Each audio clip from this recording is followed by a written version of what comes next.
Good afternoon, everyone. I am Laika Nodyo, and I am going to tackle about the employment of minors. So, what is employment of minors? So let's gonna talk about that. So, child labor or employment of the minors. In the Philippines, a child is defined as a person below the age of emancipation, which is 18 years. The term child recently acquired a new meaning upon the enactment of Republic Act 7610. So, in 1992, otherwise known as the Child Protection Law. So, the new law, which devotes an entire chapter on working children, expanded the definition of children to mean persons below 18 years of age, or those over but are unable to fully take care of themselves or protect themselves from abuse, neglect, cruelty, exploitation, or discrimination because of a physical or mental disability or condition. So actually guys, for those who did not know, so child labor is not legal in our country because there are a lot of children who are not yet, I mean like kanang wala pa'y buot. So they are not able to decide or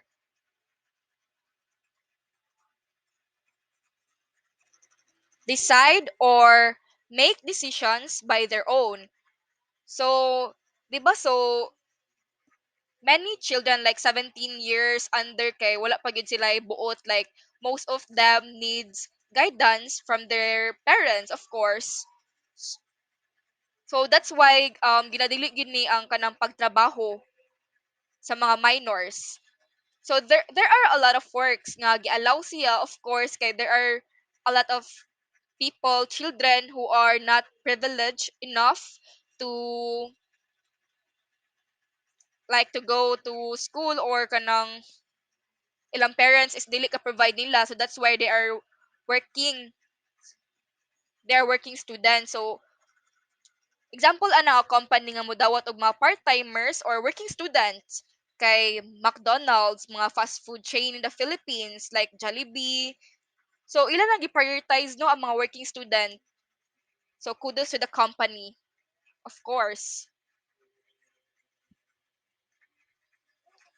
So next, so according to Article 139, minimum employable age. So no child below 15 years of age shall be employed except when he works directly under the sole responsibility of his parents or guardian, and his employment does not any interfere with his schooling. So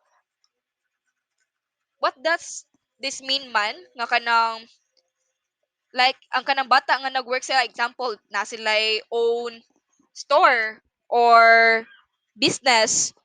So that's okay as long as kanang dili maapektuhan ang iyahang pagskwela, and napod siya guidance, of course, sa iyahang family, sa iyahang parents.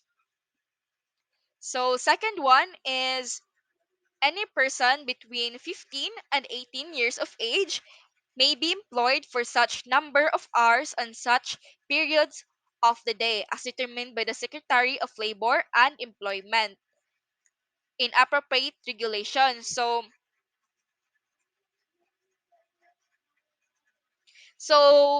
for those children nga nag-age of 15 to 18 years, kay there are kanang chosen lang bitaw ang work nga gihatag sa ilaha. They cannot work kanang pangbugat or hard, hazardous nga works and duties. So like light lang gyud bitaw, like sample ana is screw, kan dili kay tantong hago ba, although hago man jud tanan work, but not as pareho sa construction nga mag-alsa og heavy weights, 'di ba? So, next,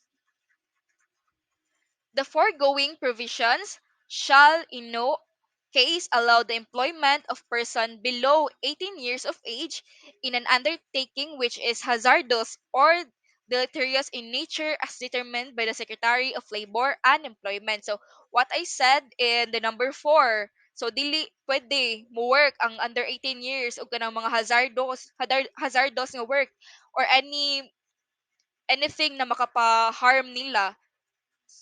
So, even though dili hazardous no, naa sa uban company kay dili gid uban most of the company gyud dili gid sila mo dawat if under 18 years old pa ka cause I tried said no based on my experience I tried applying in Sykes which is where I am working today. Mo to first na kong apply didto I was not able to pass because I think I was 17 years old at that time. So underage pa ko. So mo tong naligwak ko, na neglect ko. And thankfully, nag-reapply ko balik pag 18 na nako and then yes, finally na dawat na good. So next. So in Article 140, prohibition against child discrimination. So no employer shall discriminate against any person in respect to terms and condition of employment on account of his age. So in this case no kay ang kanang mga atong mga amo kay dili gyud nato i-tolerate na mang discriminate or kanang manguan og mga trabahante nila especially kitang mga minors like kanang namang gyud uban na i-take advantage ka it's because you are not that old enough ba na di ka pa kakabantay nga giabusaran na di ay ka. So natay ka nang kuan na siya article about that. So next, children are allowed to undertake work under certain conditions, which is a child below 15 years old can be permitted to work if she is under supervision by family, senior parents, provided that child works directly under the sole responsibility of his parents or legal guardian and where only members of her family are employed. So meaning a child cannot work and at the same time act as a breadwinner of the family. So the child's employment should not endanger her life or safety, health and morals or impedes her normal development. So ikaw nga kanang minor or ikaw nga bata dili gid ka mag-serve as a breadwinner of the family although moabag ka sa inyong family but not the breadwinner dili gid ikaw ang nagtrabaho gyud nag-support gyud sa iyong whole family. It's because if nagtrabaho ka, imo bitang maskip ang imuhang pagkabata. So it's a very big no-no. Kay wala sad ka nag-agi ba like it's really boring no nga kanang wala kay experience anang lingaw imong childhood wala ka like na-expose naman ka sa work so ginadili sa jud na siya.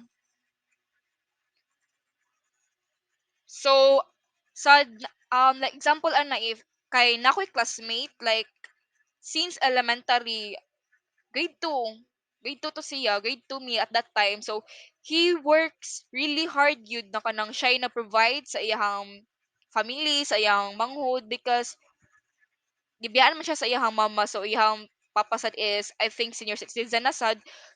So like maluoy jud niya kay kanang tong kud kay siya he's very hardworking just to provide his brother needs sa iyang brother and then like nakakita ba unsa kay kanang lingaw na niya makatulog pa ba siya og sakto or nana so we are so lucky that we have parents who supported us no kay nadyoy uban nga luoy kaayo. So next. So, kani akong example gani ha. So, McDonald's Philippines have created a training summer program that caters children below 15 years old. So, the purpose of this program is to expose them in the world full of work but not exposing the hazardous elements So in this case, McDonald's should first secure a work permit for the child from the Department of Labor and Employment. So the same process goes to child artists in show business. So lastly, the parent or legal guardian should still provide the said child with a prescribed primary and or secondary education. So um I don't know if kamo sad no like giadto ba mo sa kanang McDonald's nag-introduce sila ni, but kami pagaitan kay na ay mga team from McDonald's nga ni conduct og seminar about this na sila training program and about orientation about sa ilaha and how they treasure their working students gyud, their employees. Kay grabe gyud sila ka welcoming sa mga student. So, next, ang kaning the same process goes to child artists in show business. So, example of that kay silang Andrea Brillantes, which is mga bata pa gyud sila gasugod og acting ba. So, di ba kanang gibawal man na makanata hala di ba bawal mo trabaho ang kanang mga bata ana. But need man siya, dili man siya having a work. And then naman sa siya supervision from her parents, of course. So, that's okay. And then I think nag-homeschool po na sila gyud. So next is so children aged 15 to below 18 years of age are permitted to work in any economic activity, so no considered child labor, but not more than 8 hours a day and in no case beyond 40 hour a week. So they shall not be allowed to work between 10 p.m. and 6 a.m. of the following day. An employer should provide the child with access to at least elementary and secondary education. So dahil kog mga classmate anino nga mga working students, so their ilahang mga amo ang nag-provide sa ilaha like compensation like mga baon and other food, sila ilang amo ang nag-provide ana and nasa diri no nga kanang ginadili pod ang graveyard shift. Grabe naman sad no, like na graveyard shift sa mga minor siguro dali adjud kay magkasakit-sakit ana if ever. And then dapat ang ilahang work is dili jud mulapas og more than 8 hours kay if na sila work, how about their school? How about their studies? So, mabayaan na siya. So, dapat mag-range siya so 40 hour a week, no? Or 8 hours. So, ato siyang makuan nga 8 hours a day or 4 hours a day, ana. Para at least makapahuway pa ang bata, ang trabahante, ang working student. So, next.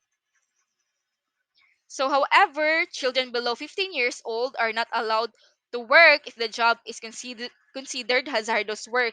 So, work considered hazardous are those who are exposed to, so example, the chemical hazards involving exposure to chemical or ordinary dust, mist, fumes, vapor, and gas. So, dapat dili exposed ang mga minors ani like chemicals and ana no kay mas hina biya og immune system ang mga bata unlike sa mga adult.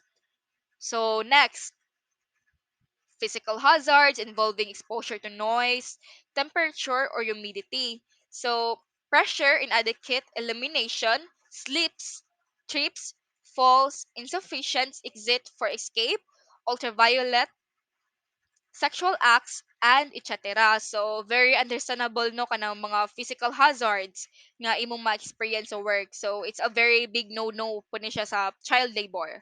So, next is biological hazards, which are involving exposure to viruses, bacteria, and the like. So, I think everyone is dapat dili ta ma-expose ani ba nga kanang hazard sa work, especially sa minors. Excuse me. So I have a quote here. So the pain you feel today will be the strength you feel tomorrow. So for us no like kita nga mga working students diri sa BS Ed 3-5. So atong mga sacrifices today kay ato na siyang mahimong strength for tomorrow, and that would be our key to succeed in life. So agonta lang yun, good lang jud kay kanang ang prize nato is naaraman sa future. So padayon lang yun gihapon. So I think that's it for my report. And so any questions? If you have, you can ping me in my messenger in my Facebook account, like kay Nodyo, or you can email me via liking211 at gmail.com. So I hope you have learned something from me. And again, thank you for listening and God bless. Stay safe.